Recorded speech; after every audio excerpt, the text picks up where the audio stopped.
Let's demonstrate what has changed in online maintenance. We'll take a look at the validate button being removed. The post process. The post button validates first, then post. Data is not instantly posted. You have to go to the view submission screen to monitor the job. And for a primary key, you have to delete and then add a new record. So let's click on open to open the modal. The student enrollment modal opens. And at first glance, you can see there are some changes. This enrollment start date, grayed out.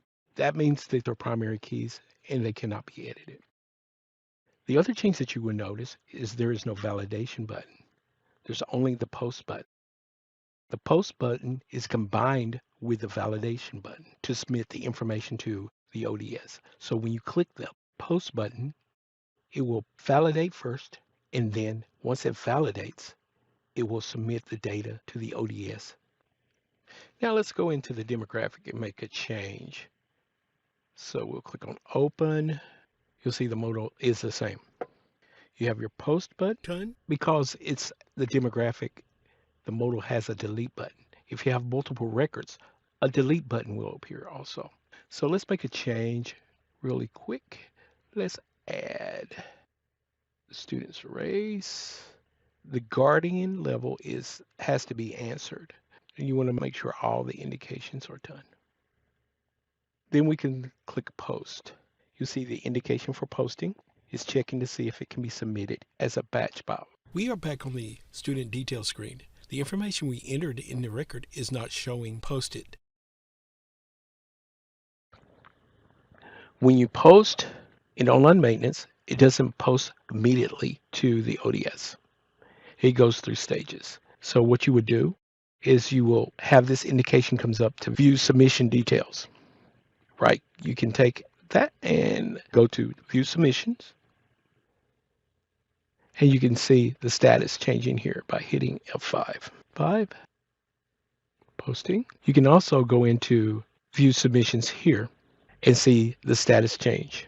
We submitted SINF information. It's saying posting. So if we hit F5 again, it's now saying posted. And if we go back to our student details record, we will see that the information that we entered is now in CalPADS. So now let's just refresh the important things that we need to keep in mind about the student data modal changes. The gray fields, not editable. Data is not instantly posted. The validation button has been removed. The post button is combined with the validation button to submit information to the ODS. And data is not instantly posted. A batch file is created and placed in the queue along with the other batch files.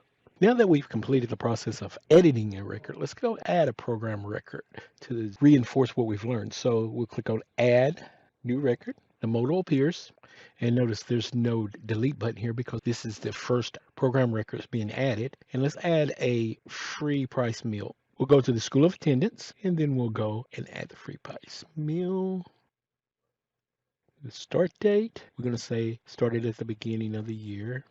And then we'll click post. Remember, when we click post, it's not posting, it's validating and then submitting to the ODS to the file submission. And it gives you this indication that it passed, it was successfully sent to the ODS. Then we click on view submission. It takes us to the view submission details with the 3 cards at the top, and it says staging. We hit refresh. It's now at validating. We'll hit refresh again. It's now posting to the ODS. We'll hit refresh again. And now we see that the information has been posted to the ODS. We can verify by going back to our student's details record.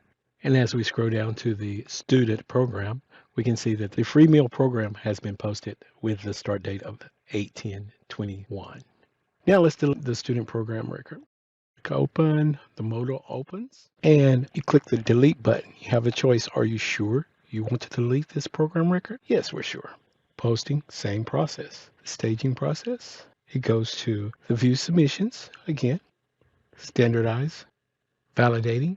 Now it's posting, and now we see the delete has been posted. And we can verify by going back to the student details and scroll down to student program, and we see the record has been deleted. We are now on the student 9's student details record. Let's try adding an enrollment record.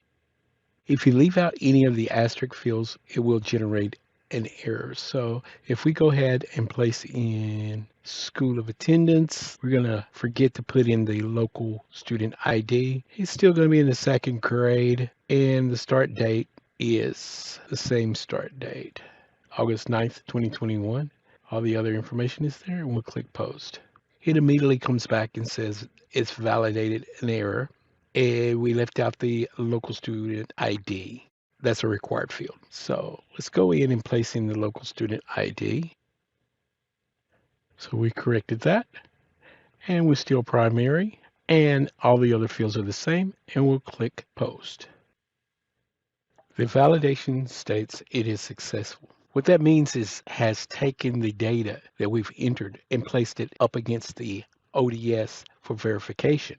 So remember, success means it's successfully sending the data up to the ODS for verification, not that the data is correct. So if we go to the file submission data, we would then see that the file has been rejected. It's given us a SENR 0027, multiple primary enrollments within the LEA. So when we go back to the student details page, remember, success means the data has just been successfully sent to the ODS. It doesn't mean it's been posted to the ODS. And because the file is rejected, when we go back to the student details, you will see that the file has not been added. So let's recap what we just did. We added a program record to the student details. We filled out the elements, and then we clicked post. By clicking post, it's submitting the record change to be validated and then placed the changes in the posting queue for the status. That's when you see the posting. And then it brings up the view submission details. One of the most common areas where change needs to be made in online maintenance is the enrollment start date. The date was entered incorrectly, so it needs to be changed. But for start date, you must delete the record and add a new record reflecting the change. You cannot delete the start date in online maintenance. This is because if the primary key needs to be changed, you must delete the record first and then add a new record reflecting the changed primary key. The enrollment start date is a primary key. This ends the online maintenance changes overview. For more detailed instruction, you should attend the online data population training.